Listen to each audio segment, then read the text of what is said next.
Playtesting, the process of allowing players to test a game in development and provide feedback. Something that Criterion either did not do, or if they did do it, didn't do it well. Playtesting in video games is a key factor in the game design process, and it is used to identify issues and improve the game before it's released to the public. Did you catch the keyword in that sentence? The keyword is before, as in an action taken previous to the one after. Many of the most successful racing games went through countless rounds of playtesting, from ultra-realistic simulators like Gran Turismo to fun, more chaotic racers like Mario Kart and Crew Motorfest. They all share one thing: extensive feedback loops that shape them into fan favorites. We all want a racing game that is about speed, precision, and action because that is what the spirit of racing is, right? I do believe that Criterion knows that and strive to make a game of that nature, which was done somewhat successfully. But behind every high octane lap or crazy high drift score is a crucial process that determines whether players will feel the rush of victory or the frustration of flawed design. That is the part they seem to not have grasped as well. We've had bridges stuck in a down position on races, traffic AI swerving into racers, the navigation through the garage is a jumbled mess, and there are so many other things to talk about. Playtesting is the unsung hero of game development, especially in racing games. It's the hidden engine that ensures your experience on the virtual track is smooth, exciting, and competitive to those who are of that competitive spirit. But why is it so important? In this video, we're going to break it down. But before that, if you enjoy the video,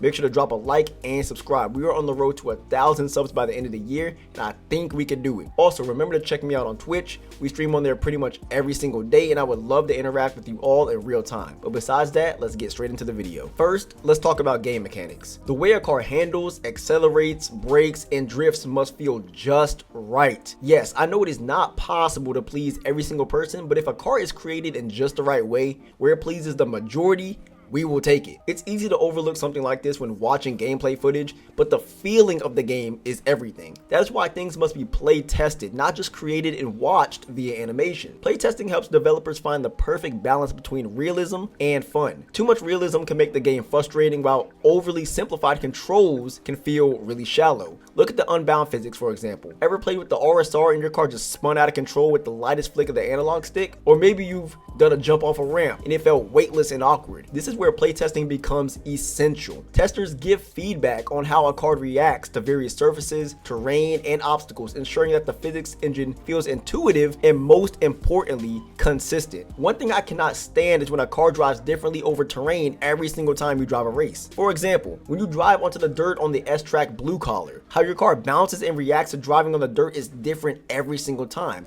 Why is this a thing? Each car should react the exact same way they always do when driving on the exact same track each time. The second thing I want to talk about is track design. I have said this so many times when racing competitively on Unbound, but it feels like the tracks were not designed for how fast players can actually race, in my opinion. This is just my opinion, but I believe that for majority of the tracks, the devs did not expect us to go as fast as we do, and the tracks were not designed for the speed achieved on them. This is apparent with some of the angles, turns, blind spots, traffic spawns, bump/uneven terrain in the road designs. Granted, they did seem to fix a bit of the suspension problem, but it hasn't changed much. Unbound features a variety of tracks, from twisting city streets to wide open highways, and even off-road terrain, which people do not remember, but it is Rumble, it is in the game. Each track presents unique challenges, but without thorough testing, some could feel unfair. Take a lot of the highway parts of the races in S and S+. You will be going a good speed and taking corners correctly, but all of that no longer matters, since the second you hit a bump on the highway, your car is now in an uncontrollable bounce, and to make it even worse, a car has spawned in front of you. Now you just watch helplessly as your car bounces straight into the back of the traffic and your race is ruined. This is unfair and should have been discovered while playtesting a lot of these tracks. The point is to go as fast as possible, but you can't even do that when as soon as you hit a good speed, your car decides to control itself. Playtesting ensures that all tracks are balanced, that sharp turns, jumps, and shortcuts feel rewarding, yet they can still be done. Then there are bugs. No game is immune to them. In a racing game like Unbound, even a small bug can derail the entire experience. Imagine slowing down to a complete stop mid-race or your car getting stuck in the environment. It has happened before. Ask the thousands of bug posts on the Need for Speed Reddit and under all the Unbound Twitter post pages. Through playtesting, these bugs are identified and squashed 9 times out of 10 before the game reaches the player's hands. Y'all get that? Y'all get that little joke? Bugs and squashed? Anyway, now, this process will never remove all bugs from a game because a lot of the bugs also come from players doing things that the dev team would not expect a player to do. If a player decides to cut a corner and go on the curb,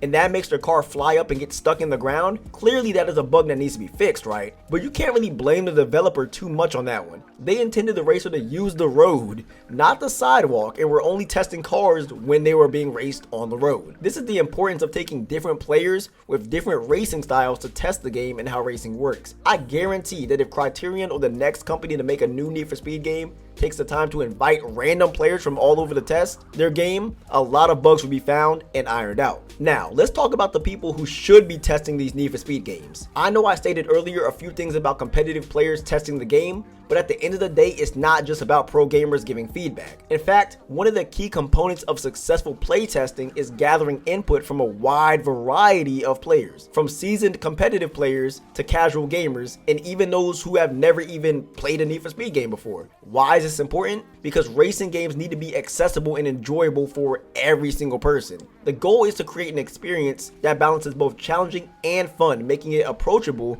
for casual players while still offering depth for hardcore people. This is where feedback from different skill levels becomes invaluable. Developers use this diverse feedback to fine-tune the difficulty curve of the racing game. Imagine a player who's new to the racing games. If the controls are too complicated or the races are too punishing right from the start, they're gonna quit. But with thoughtful playtesting, developers can create races that gently introduce mechanics and are fair to the racer, allowing new players to build their skills over time. Not to mention races that are designed to properly express how fast a racer is going. On the flip side, seasoned players, competitive players, demand a level of complexity and depth to keep them engaged. Through advanced feedback from experienced players, developers can ensure that while the early stages of the game are accessible, for casual players, more challenging tracks, vehicle tuning, and race strategies are still available for those who have a competitive spirit. It's not just about individual skill levels that matter either. Playtesting across different social settings is crucial. Racing games are often played in multiplayer environments, whether it's competitive online or, co-op. Testing with groups helps developers understand how the game's balance, mechanics, and fun hold in a shared multiplayer experience. The main reason I bring this portion up is because things like hitting other racers and suddenly not being able to control your car exist. That should never be a thing in a racing game, especially not in one that relies so heavily on mechanics, like burst knobs and the angles to drift correctly in. The last point I would like to make is about playtesting and quality of life features. Think about how often a player might want to restart a race, which is not in the game, tweak vehicle settings in a race, which is not in the game, or adjust camera angles, which is in the game, but should be able to be adjusted based on the setting you already have it at. For example, if you have a far camera, you should be able to adjust the camera height at that far angle. If these basic tasks are slow, or in an Unbound's case, not even in the game, it can quickly lead to frustration, especially in a fast-paced genre like racing, where times and trying to get back onto the track is literally everything. Playtesting quality of life features like quick restart, fast load times, and easy access to car customization can significantly reduce downtime and prevent those small annoyances from piling up. And when they pile up, what do people do? They rage quit. Though they are a less problem than they were before, the load times in Unbound were very slow, and I truly feel this could have been prevented for the most part if they had just tested how fast it was to do something. How fast is it to leave the garage?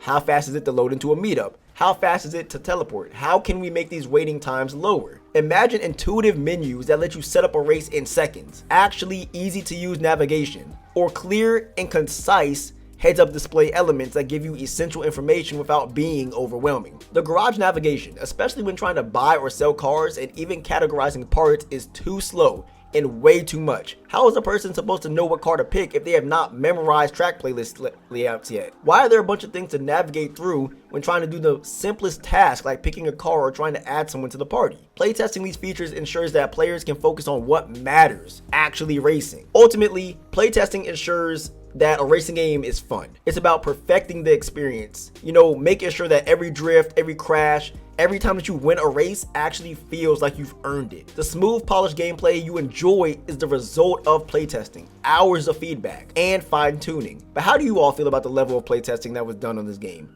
Was it good or was it bad? maybe he was just right. You guys tell me down in the comments. If you enjoyed, make sure to drop a like and subscribe, and I will see you all in the next video.